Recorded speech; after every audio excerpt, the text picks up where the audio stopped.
आणि मोठ्या संख्येने उपस्थित युतीचे सर्व नगरपालिका नगरपंचायतीचे उमेदवार नगराध्यक्ष पदाचे उमेदवार सर्व प्रमुख पदाधिकारी बंधू आणि भगिनी, आपल्या सगळ्यांच्या वतीनं भाजपाचे प्रदेशाध्यक्ष आदरणीय रवींद्र चव्हाण साहेबांचं मी रत्नागिरी जिल्ह्यामध्ये स्वागत करतो आणि शिवसेनेच्या देखील पदाधिकाऱ्यांना अभिमान आहे की आज आमच्या कोकणातला एक सहकारी लवकर जगातल्या सगळ्या मोठ्या पक्षाच्या महाराष्ट्राच्या अध्यक्षपदावर बसलेला आहे.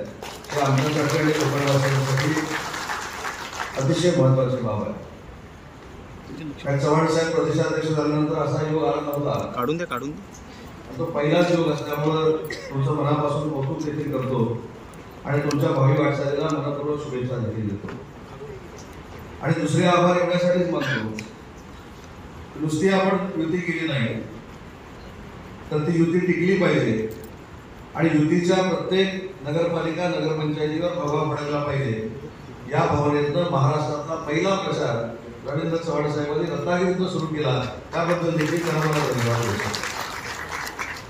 आणि भाजप म्हणजे कमळ आणि धनुष्य हे रत्नागिरी जिल्ह्यामध्ये एकत्र आहे. मी परवाच्या देखील फॉर्म भरण्याच्या एका बैठकीमध्ये सांगितलं की आपापसामध्ये जर काय हवे दावे असतील तरी पक्षासाठी बाजू लढवली पाहिजे. उदय सामंत मोठा आहे की अन्य कोण मोठा आहे याची चर्चा करण्यापेक्षा मी स्वतःहून सांगितलं की प्रदेशाध्यक्षपद आणि भाजपासारख्या पक्षाचं प्रदेशाध्यक्षपद हे चव्हाण साहेबांकडे आहे. त्याच्यामुळं आमच्या सगळ्यांपेक्षा पदानं आणि मानानं 100% रवींद्र चव्हाणच मोठे आहेत. त्याच्यामुळं कोणाच्याही मनामध्ये त्यांचा अडचणीची आवश्यकता आहे.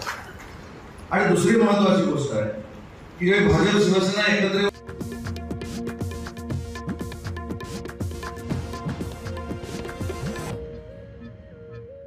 आता पाहणी केल्यानंतर एक लक्षात येते की याच्यावर